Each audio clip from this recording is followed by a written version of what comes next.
meninjau langsung infrastruktur yang rusak di Bener Meriah?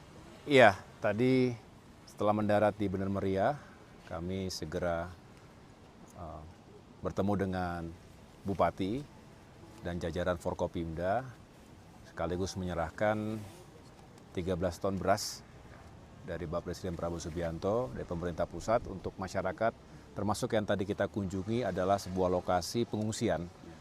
Ada cukup banyak warga yang harus mengungsi sampai dengan hari ini sudah 5 hari dan membutuhkan dukungan baik logistik untuk makan sehari-hari dan juga obat-obatan. Dan di sini kita melihat sebuah jalan yang amblas, akhirnya terputus dari Bener Meriah menuju ke Biren. Ini sebuah ruas jalan yang vital, akses yang digunakan masyarakat untuk mobilitas sehari-hari, untuk masyarakat maupun untuk barang, ya. Tetapi terputus sekarang, bisa dilihat seperti ini.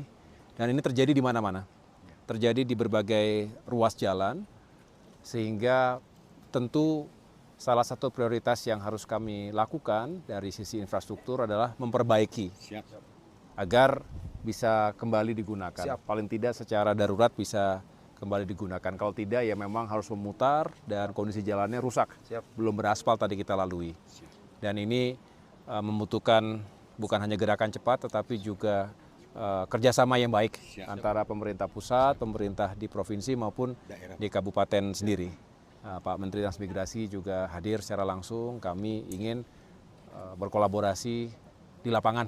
Ya, sudah saatnya kita memang fokus pada titik-titik yang memang kondisinya sangat-sangat rawan, sangat-sangat rentan. Tadi juga masyarakat di pengungsian mengatakan rumah mereka itu sudah 2 kali bahkan terhantam banjir besar dan sebelumnya tsunami, ya, sehingga kembali rumah mereka yang tertimpa dan harus direlokasi ke tempat yang lebih aman, dan ini membutuhkan kerja keras. Jadi sekali lagi kami akan mendorong alat-alat berat untuk segera masuk dan bisa beroperasi untuk membantu warga menghubungkan transportasi di darat. Pak Menteri, saya rasa itu teman-teman. Pak, satu lagi Pak, tadi kan sempat ngobrol sama warga juga Pak. Ya. Secara logistik apakah warga sudah cukup Pak? Tadi saya mendengar penjelasan dari Pak Bupati, beras dengan drop 13 ton ini insya Allah akan mencukupi. Tapi tentu tidak terus-terusan, harus ada dorongan berikutnya. Harus ada dorongan logistik setiap saat yang membuat masyarakat juga tenang. Karena saya yakin kita semua akan tenang kalau ada kecukupan pangannya. Dan ini kondisi yang darurat, tidak mudah untuk mencari beras, tidak mudah mencari sembako. Oleh karena itu memang tugas pemerintah untuk hadir setiap saat dan terus-menerus begitu. Mudah-mudahan transportasi udara juga lancar, ya. Cuacanya mendukung, ini terang tadi bagus sekali.